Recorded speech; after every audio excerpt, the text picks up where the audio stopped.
Yang siap terima firman Tuhan, katakan saya siap terima firman Tuhan. Bapak Ibu yang ada di online, yang ada di YouTube, yang ada di Zoom, yang ada di Facebook, tulis saya siap terima firman Tuhan. Amin. 5 juta triliun kali. Kalau cuma 3 kali pelit dan medit. Jadi kita harus amennya more and more.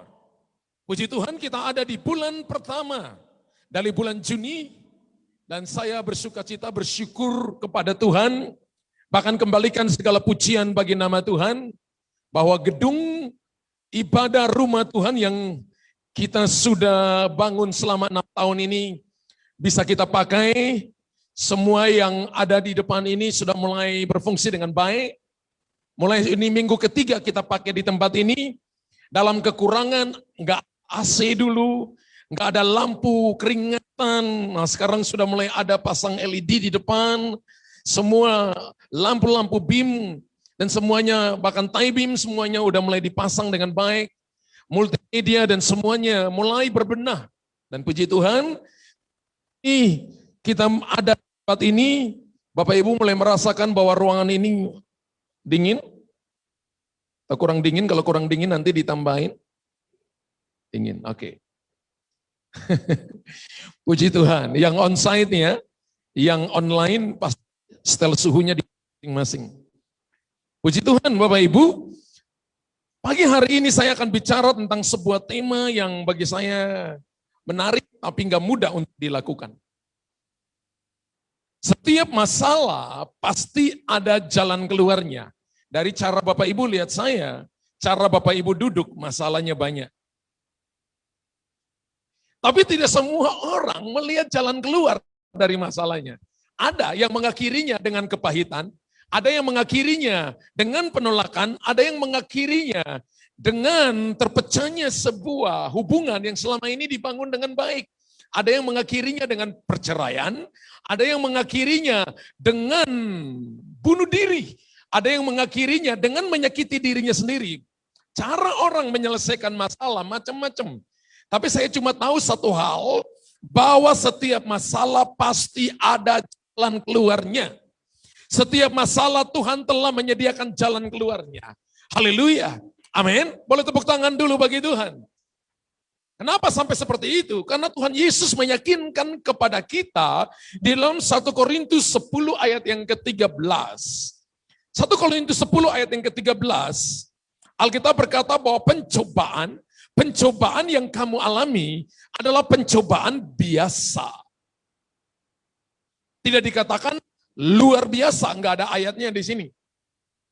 Luar biasa enggak ada.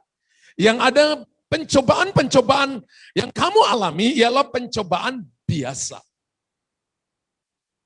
Hari ini masalahmu sebesar apa? Hari ini persoalan saudara sebesar apa? Pergumulan saudara sebesar apa? Bangkrutkah? Ditipu orangkah? Diperlakukan tidak adilkah? Semena-menakah seseorang dengan saudara? Alkitab katakan biasa bung. Biasa sister, om, tante, opa, oma, bapak, ibu, mbak dan mas. Semuanya biasa. Sebab Alkitab berkata, lanjut ayatnya berkata begini. Alkitab berkata begini, bahwa pencobaan-pencobaan yang kamu alami adalah pencobaan biasa yang tidak melebihi kekuatan manusia. Ada yang berkata berat sekali, Alkitab berkata tidak melebihi kekuatan saudara. Firman Allah berkata, sebab Allah setia. Dan karena itu ia tidak akan membiarkan kamu dicobai melampaui kekuatanmu. Wow. Haleluya. Tidak akan membiarkan kamu dicobai melampaui kekuatanmu pada waktu. Kamu dicobai pada waktu kita punya masalah, punya pergumulan hidup. Ini yang Alkitab katakan. Alkitab berkata begini, ia akan memberikan jalan keluar sehingga kamu dapat menanggungnya. Dari ayat ini, ayat yang kita pelajari yang baru saja kita baca ini, bagian terakhir dari ayat ini menjelaskan kepada kita sehingga kamu dapat menanggungnya. Artinya bahwa Tuhan tidak menghilangkan masalah sama sekali. Katakan Tuhan tidak menghilangkan masalah sama sekali. Aman? Amin. Bahkan tidak menghilangkan masalah sama sekali dari hadapan saudara. Masalahnya tetap ada. Persoalan hidup saudara dan saya tetap ada. Pergumulan hidup saudara dan saya tetap kita jalani. Tetapi bedanya saudara sanggup menanggungnya. Wow. Ini harus mengerti. Orang Kristen harus mengerti ini. Jadi jangan pernah menganggap bahwa Tuhanlah yang menanggung beban masalahmu. Ingat ulangi ya. Jangan pernah menganggap bahwa kalau saya punya masalah, saya punya persoalan, saya punya ujian kehidupan, nanti Tuhan yang tanggung. Tidak, ayat ini berkata begini, bahwa Tuhan akan memberikan kepada saudara jalan keluar, supaya kamu dapat menanggungnya. Jangan diputar balik. Oh Tuhan sudah tanggung 2000 tahun yang lalu. Yang ditanggung itu dosamu. Ujian masalahmu. Lu tanggung sendiri. Tapi tidak melampaui kekuatanmu. Itu biasa. Bahkan Tuhan akan memberikan kepada kita jalan keluar. Katakan amin. 5 juta triliun kali. Tulis di kolom komentar. Yang online. Dan saudara di tempat ini katakan amin, amin, amin, amin. Tadi lagu kita nyanyi. It is so. It is so. Jadi seperti itu. Jika saudara sudah menyadari bahwa Tuhan tidak memindahkan masalah, tidak memindahkan persoalan, tidak menghilangkan masalah, tapi sebaliknya Dia menggaransi, Yesus kita menggaransi bahwa saudara dan saya dapat menanggungnya. Artinya bahwa persoalan masalah yang saudara dan saya alami adalah kesempatan untuk saudara dan saya membangun nilai. Untuk saudara dan saya membangun kematangan. Untuk saudara dan saya menjadi dewasa. Untuk menyingkirkan hal-hal yang tidak benar. Untuk menyingkirkan hal-hal yang tadinya tidak sesuai dengan kebenaran firman Tuhan. Lalu masalah itu datang untuk mengoreksi kita.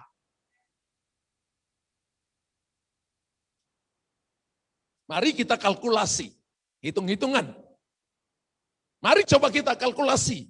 Kita mulai hitung-hitungan seberapa kuat saya dan Anda dapat menanggung masalah bersama dengan Tuhan. Ayo kalkulasi. Anda bisa sebutkan masalahku masalah keluarga Pak. Masalahku masalah ekonomi di tengah-tengah pandemi COVID-19 ini. Semua jalan tertutup dan itu jadi masalah untuk saudara. Perusahaanku bangkrut, PHK terjadi di mana-mana, saya korban daripada PHK. Rasanya orang berkata nonsen dan mungkin. Ayo kalkulasi, hitung-hitungan. Kan hari ini temanya kan begitu. Betul? Temanya kan begitu kan? Dalam setiap masalah pasti ada jalan keluar. Dan tadi saya sudah memulai bahwa dari muka Anda lihat saya, dari cara Anda lihat di layar laptop Anda, dari layar handphone Anda, mukamu semua bermasalah. Mari kita kalkulasi seberapa kuat kita dapat menanggung masalah kita bersama dengan Tuhan. Yang pertama, Alkitab katakan begini, kalkulasi, hitung-hitungan. Pencobaan yang kita alami tidak melebihi kekuatan manusia. Amin. Pencobaan berasal dari dua sumber. Pertama, dari manusia itu sendiri, Anda dan saya adalah pembuat masalah. Bapak Ibu katakan, saya sebenarnya pembuat masalah. Ayo. Sumber masalah pertama itu dari diri sendiri, manusia. Katakan, diri saya ini suka buat masalah. Kalau mau marah, marah saja. Dan orang yang Anda marah itu Anda nggak tahu dia senang, dia terima, dia tersinggung, atau dia bisa terima, dan sebagainya. Kan Anda nggak mikir, yang penting Anda mau marah. Kan dirimu sendiri yang bikin masalah kepada orang lain. Betul? Katakan dulu, diri saya ini pembuat masalah. Anda mau mengasihi seseorang, Anda kasih aja dia mau terima atau tidak. Dia mau reaksi seperti apa, Anda nggak usah pusing, Anda cuma tahu Anda mengasihi dia. That's it. Sumber masalah yang kedua adalah setan. Ingatlah, Sumber masalah pertama diri sendiri, sumber masalah kedua adalah setan-setan. Kenapa? Tuhan memang mengizinkan setan mencobai kita. Ingat kisah Ayub. Baca Ayub 1 ayat 6 sampai 12. Pada ayat 12 Tuhan berkata begini, Tuhan membatasi kewenangan daripada setan yang mencobai Ayub, sehingga iblis tidak boleh semena-mena kepada anak-anak Tuhan, termasuk dalam hal ini Ayub. Tuhan berkata begini, kamu boleh ambil segala yang ada padanya, sayangkan nyawamu. Terjemahan yang lain berkata begini, kamu tidak boleh menyentuh nyawanya. Nyawanya itu milikku. Makanya Ayub mengalami sakit yang luar biasa 7 tahun. Dan dia mengalami bangkrut, bangkrut. 10 anaknya mati dalam 1 hari. Tidak ada ibadahnya, kambing dombanya adalah binatang korban, dibabat semua, dibunuh semua sama setan. Diizinkan Tuhan. Tapi Tuhan batasi kewenangan setan. Enggak boleh sentuh nyawanya. Ada batasan. Saudara dan saya punya problem, punya masalah pergumulan. Tuhan sudah berkata begini, orang ini hanya bisa kuat tanggung 60 kilo. Dikasih 60,5 kilo penyet, jadi ayam penyet. Orang ini hanya bisa menanggung 80 kilo. Koma sedikit, hancur. Semua telah melewati sortir oleh Tuhan sendiri. Dia berkata begini, dia nggak mungkin langgar firman-Nya. Dia nggak mungkin menyalahi firman-Nya. Nggak mungkin nabrak firman-Nya. Karena dia adil. Makanya Alkitab tadi berkata begini, karena ia setia. Kata setia di sana dipakai kata righteousness. Karena ia benar. Wow. Kemudian kata itu kita dapat kata Yunani aletheia. Bukan aletega. Aletheia. Kemudian kita dapat kata aletes. Kalau aletheia adalah satu pribadi kebenaran, akulah jalan kebenaran dan hidup, itu menyangkut pribadi. Tapi aletes adalah orang yang melakukan kebenaran. Orang yang menghidupi kebenaran. Bagaimana caranya? Masalah boleh ada, persoalan boleh ada, tantangan boleh ada. Tapi Yesus tetap kebenaran. Dia tidak mungkin melanggar firman-Nya. Dia adalah jalan keluar itu sendiri. Kalau dia berkata masalahku tidak melampaui kekuatanku. I believe. Amin. Jadi yang pertama saudara dan saya harus sadari bahwa Tuhan tidak pernah mengizinkan. Sadar. Hoi, Bapak Ibu sadar. Bahwa Tuhan tidak pernah mengizinkan masalah melampaui kekuatan saudara. Pak, Bu, sadar. Loh. Tidak melampaui kekuatan saudara. Tidak ada alasan dari mulut kita. Tidak mau, berat sekali. Saya ingat ketika kami bangun gedung ini 2017. Ya. 2018, saya minta Ibu Mary, ya orang salah satu kepala bank ada di sini.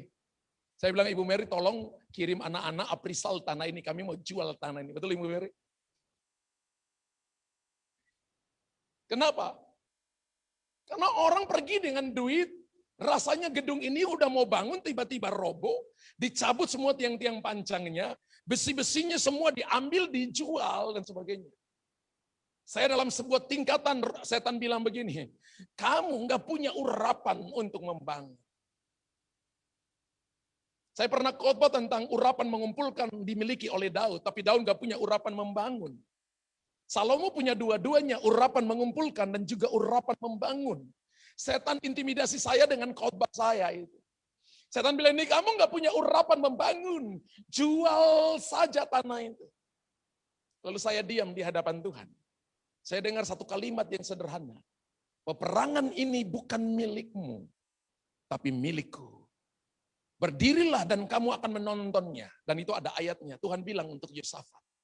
Ketika Yosafat jadi takut karena bala tentara, karena musuh maju, masalah maju. Dan akan mengepung Yehuda, mengalahkan Yehuda. Kekuatannya tidak seberapa. Dia jadi takut. Ibu Mary lapor saya, Pak Luther, appraisalnya harganya sekian. Kita coba pasarkan. Orang tanya-tanya harga, tapi juga tidak terjual. Hari ini kalau kita ada di tempat ini melewati begitu banyak tantangan, dan saya tahu satu hal, firman Allah ya dan amin, yes and amin, bahkan big amen, bahkan amin 5 juta triliun kali, berkali-kali amin and unlimited. Kenapa? Karena dia nggak mungkin, Yesus kita nggak mungkin melanggar firman-Nya. Dia berkata begini, boleh alami persoalan, boleh alami ujian kehidupan, boleh alami tantangan kehidupan, tapi satu hal, bahwa aku akan memberikan kekuatan untuk kamu menanggung masalah, bebanmu, persoalanmu. Bahkan yang kedua, dia memberikan kepada kita jalan keluar. Betul, masalah pribadi. Betul bahwa kita ini pembuat masalah. Betul bahwa ujian datang dari setan, Tuhan izinkan.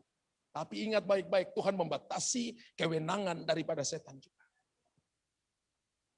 Tuhan batasi kewenangan Ayub. Hari ini kalau ada setan yang suka ganggu-ganggu saudara, saya beritahukan, itu setan gak punya kerjaan. Karena tugas setan bukan hanya ganggu-ganggu saudara. Tempat gelap terus bulu kuduk berdiri dan ketakutan. Namanya, saya beritahu itu setan gak punya kerjaan.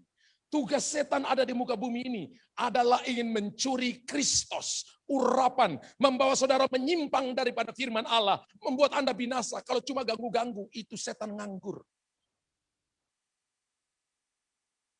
Haleluya. Masalah-masalah yang datang kepada saudara adalah masalah-masalah yang mampu Anda dan saya atasi. Jangan cari dukun, jangan cari paranormal. Jangan bunuh diri, apalagi minum baygon, bye-bye and go on. Haleluya. Ini waktunya ketika masalah datang, Anda nari dan Anda katakan haleluya, puji Tuhan, sebab Tuhan kita akan memberikan kepada saya jalan keluar. Mulai senyum. Saudara. Ini pakai masker, saya nggak tahu ini senyum atau lagi marah dengan pastor. Justru yang sering dialami anak-anak Tuhan ketika masalah datang, tadi saya katakan, bobotnya 60 kilo, tapi bahasa saudara berkata, aduh berat sekali, Anda naikin sendiri bobotnya. Jadi yang suka naikin bobotnya, itu kita. Katakan, saya ini yang suka naikin bobot dengan cara apa? Ngomong sendiri. Aduh berat sekali. Tuhan bilang enggak, biasa. Tapi yang suka bikin naikin bobot, 60 jadi 85, 60 jadi 100. Itu Anda dan saya. Makanya enggak heran rambut yang lurus jadi keriting jadi keribu. Benar? Enggak heran muka ganteng-ganteng jadi cemberut, jadi cepat tua. Kenapa? Karena saudara suka berkata begini, besar masalahnya. Wow. Hal yang pertama Bapak Ibu harus tahu bahwa pencobaan yang kita alami tidak melebihi kekuatan manusia. Ketika ini mulai jalan, saya cuma tahu hebatnya lagi Tuhan kita itu adalah kami membangun di tengah-tengah situasi yang orang langsung masih keep duit semuanya. Tapi di tengah-tengah itu Tuhan membuktikan kepada kita yang tetap percaya kepada Dia, bahwa Dia tetap Tuhan, tidak terpengaruh situasi dan kondisi. Dia tetap Tuhan yang menolong baik dengan banyak orang, baik dengan sedikit orang, baik dengan orang yang punya uang, atau dengan orang yang sama sekali tidak punya uang. Bagi Tuhan sangat mudah menolong bagi mereka yang percaya.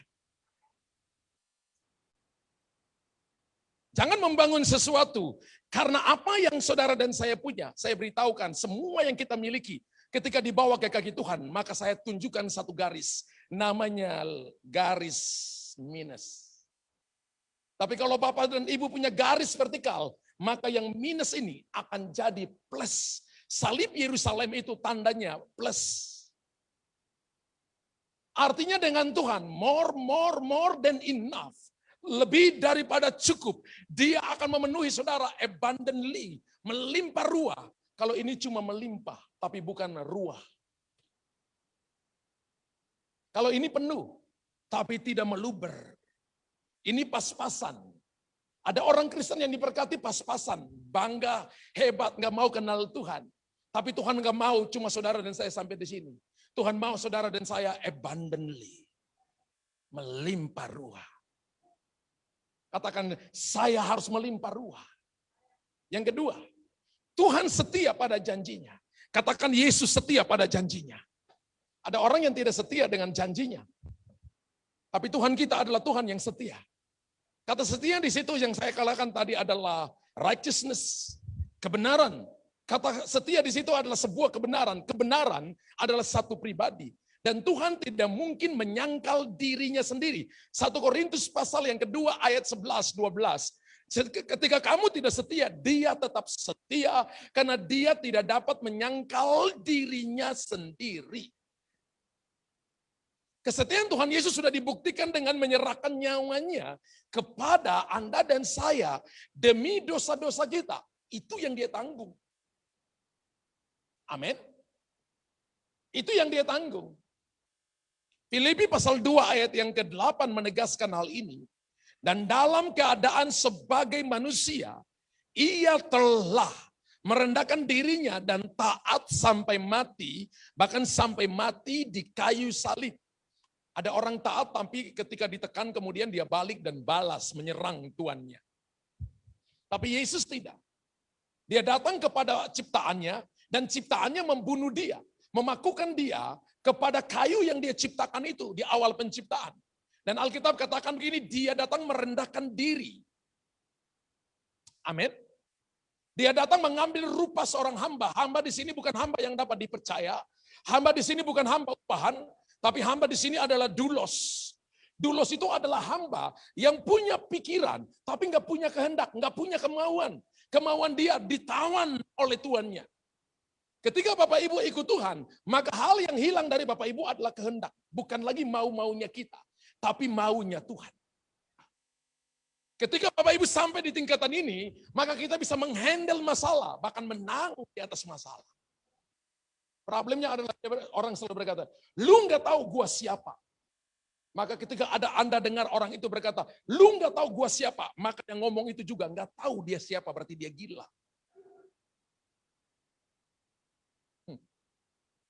Kan begitu kan? Haleluya. Jika nyawa saja dia berikan kepada saudara, masa sih masalah-masalah saudara dan saya tidak dia tolong? Masa sih beban persoalan pergumulan hidup saudara, makan, minum, uang, dan sebagainya yang Anda butuhkan, masa sih Tuhan gak supply? Masa sih Tuhan yang mau mati kepada dosa-dosa kita, menanggung kehinaan yang hebat di atas kayu salib? Masa sih dia nggak berikan kepada kita jalan keluar dan pertolongan tepat pada waktunya? Haleluya. Ini yang Tuhan mau dalam hidup saudara dan saya. Jadi Bapak Ibu dan saya harus ingat begini. Saudara tidak sendiri menanggung masalah saudara. Tuhan Yesus dengan cara tersendiri, secara supranatural, akan ikut terlibat menolong saudara pada waktu Anda dan saya dicoba.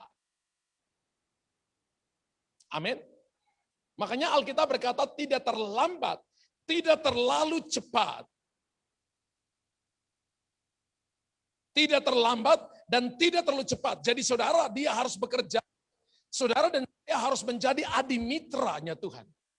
Atau rekan kerjanya Tuhan. Berarti ada waktunya di mana saudara, bagian kita jangan mudah menyerah. Haleluya, ini bisa ditunjukkan video di belakang biar kelihatan. Jangan ditunjukkan belakang. Gak apa-apa, begitu jadi. Tuhan setia pada janjinya. Saya percaya satu hal begini Bapak Ibu. Bahwa semua yang kita lakukan, semua yang kita kerjakan, apapun latar belakang, apapun persoalan, Bapak Ibu harus sadar sesadar-sadarnya, kesetiaan Tuhan melebihi kesetiaan seorang suami. Kesetiaan Tuhan melebihi kesetiaan seorang istri.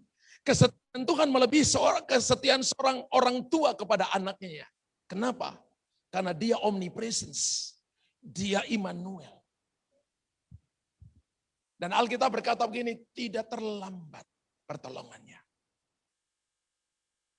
Hari ini Bapak Ibu yang hands up, putus asa, Bapak Ibu mungkin berkata, semua jalan buntu. Saya pernah doakan seseorang, Dan ketika saya datang kepada dia rubah kantornya. Dan dia berkata kepada saya gini, Pastor Luther, Pastor nggak lihat nih kantor saya berubah. Saya katakan, kenapa berubah? Saya panggil paranormal, Pak. Dan paranormal berkata begini, tempat dudukan saya, kantor saya, posisi meja saya dulu, itu tidak hoki. Jadi dipindahin seperti ini, tujuannya supaya hoki. Lalu saya tanya gini, Bapak kan orang percaya. Bapak kan anak Tuhan, iya. Kenapa Bapak enggak tunggu Tuhan? Kenapa Bapak enggak berdoa? Dia ngomong begini, saya sudah berdoa Pak. Tapi Tuhan enggak jawab saya. Dan Tuhan lama menolong saya.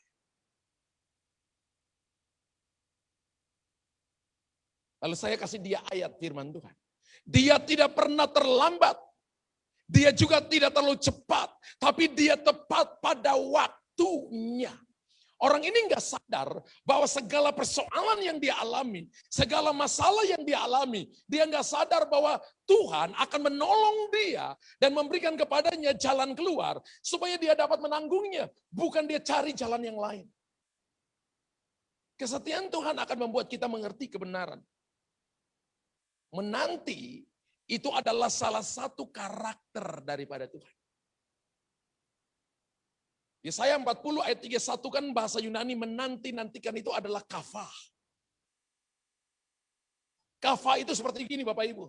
Bapak Ibu dikasih suplemen. Jadi change your strength, pertukaran kekuatan. Saya punya uang 50.000, saya minta Bapak Ibu punya 5 rupiah atau 100 rupiah, ayo tukarin. Lalu saya kasih Bapak Ibu 50.000, lalu Bapak Ibu kasih saya 100 rupiah. 100 rupiah bisa beli apa hari ini? Permen aja nggak dapat Bapak Ibu ya. Bahkan tukang parkir aja nggak mau 100 rupiah. Betul? Tapi 50.000 paling tidak baksonya bisa 3 porsi. Benar? Artinya Tuhan memberikan kepada kita kekuatan yang lebih. Anda sepertinya diberikan suplemen, itu adalah kafah. Makanya orang menanti-nantikan Tuhan bukan lemah. Tapi orang menanti-nantikan Tuhan adalah pekerjaan yang paling aktif yang Tuhan berikan kepada anak-anak manusia. Ketika mereka ada di dalam masalah persoalan, lalu ketika mereka menerima kekuatan itu, maka terjadi percepatan dari berjalan kepada berlari, berlari kepada terbang. Hanya dengan kafah tadi. Makanya kalau Bapak Ibu lihat ayat 28, 29, 30, sebelum ayat 31, Alkitab berkata, teruna-teruna jatuh tersandung. Teruna-teruna menjadi lesu. Orang-orang muda menjadi putus asa. Tetapi, kata tetapi artinya meniadakan ayat yang di atas itu. Orang-orang yang menanti-nantikan Tuhan. Hari ini Bapak Ibu, kesetiaan Tuhan selalu berhubungan dengan keinginan kita menanti-nantikan Dia. Kita ada di tempat ini kan nantikan firman Allah kan. Itu yang akan menolong kita. Dan yang ketiga, Tuhan menyediakan jalan keluar. Kalau tidak melampaui kekuatan, kalau dia setia, ketiga, dia menyediakan jalan keluar. Setiap masalah, pasti ada jalan keluarnya. Tuhan mengatakan begini, setiap cobaan ada jalan keluarnya. Setiap cobaan mempunyai jalan keluarnya masing-masing. Bapak Ibu bisa dengar kesaksian orang lain, tapi kita ada di jalur lari tersendiri. Amin. Apa jalan keluarnya? Apapun jalan keluar yang harus saudara dan saya pahami, Bapak Ibu harus lebih dahulu adalah begini. Pada Tuhan yang baik itu tidak ada sedikit pun niat jahat itu dulu. Amin. Yesus kita tidak ada niat jahat. Alkitab berkata begini, segala yang baik datang dari sorga. Turun daripada Bapa segala terang. Padanya tidak ada kepalsuan. Pada Tuhan ada yang baik. Tidak ada sedikit pun niat jahat. Tuhan Yesus baik dan memang tidak pernah berubah. Ada kalanya orang baik karena ada orang baik dengan dia. Tapi kalau orang jahat dengan dia, dia juga ikut jahat, bahkan lebih jahat dari orang itu. Dan itu bukan pengajaran Kristen. Walaupun hari ini keadaan saudara tidak baik, saudara ada dalam pergumulan, berusaha untuk buat baik. Kenapa saudara dan saya punya DNA Bapa di sorga, Bapa yang baik.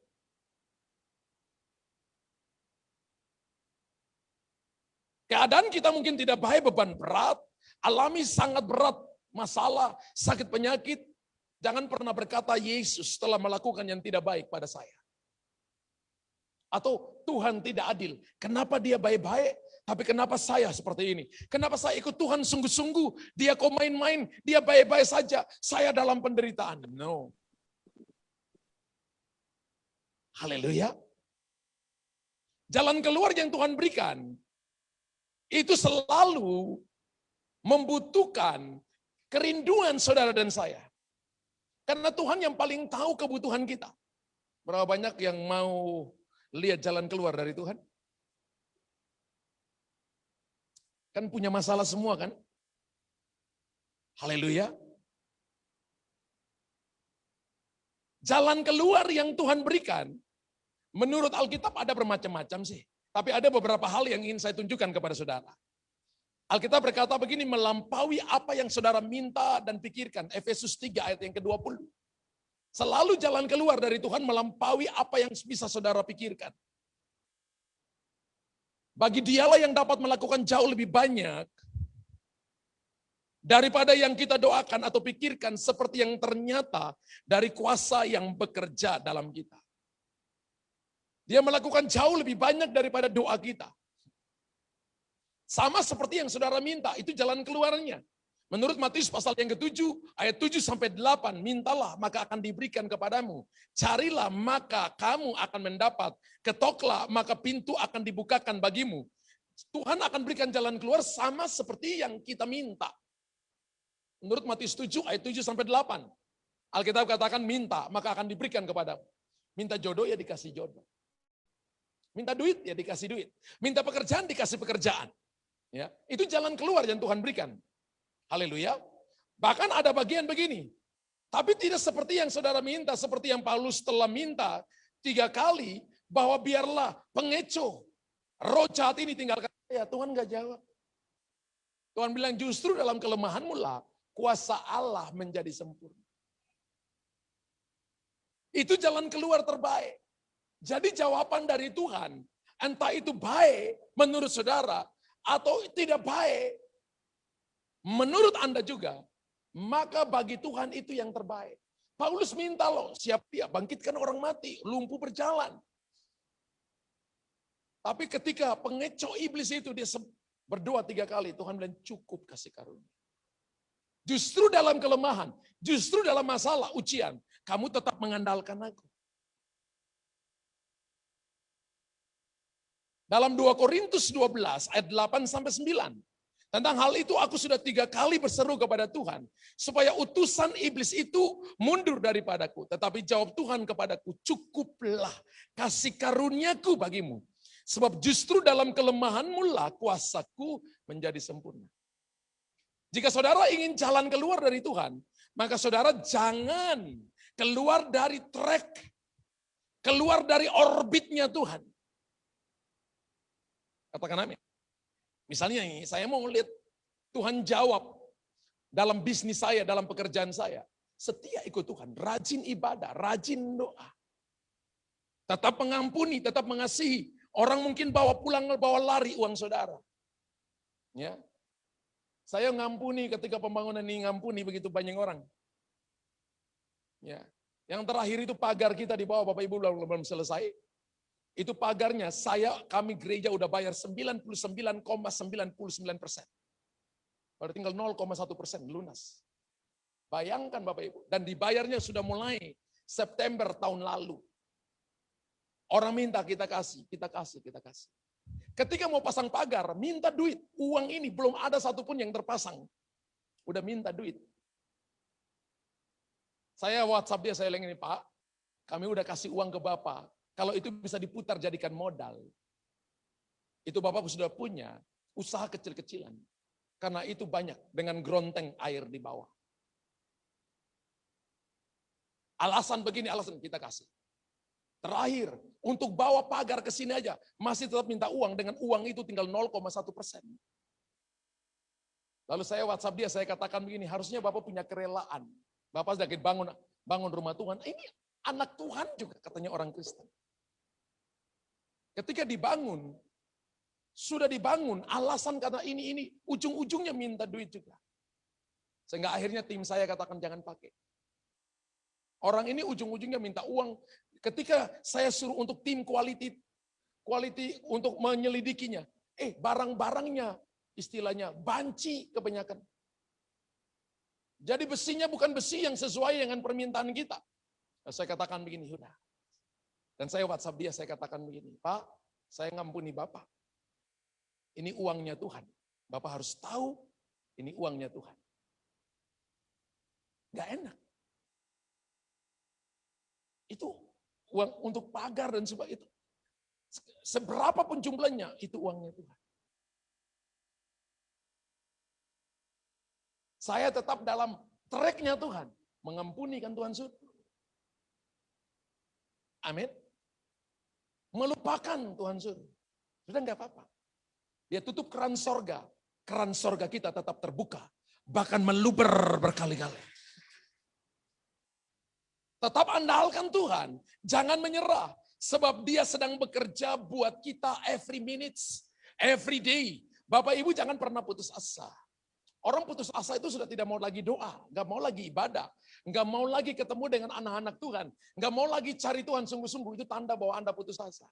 Tapi orang yang percaya bahwa Tuhan itu adalah Tuhan yang memberikan jalan keluar, Tuhan yang setia, dan Tuhan yang akan menolong saudara, selalu punya passion, bahwa bersama dengan Tuhanku selalu ada pertolongan tepat pada waktunya, bahwa ini tidak akan selamanya, ini cuma sementara, dia pasti akan menolong saya.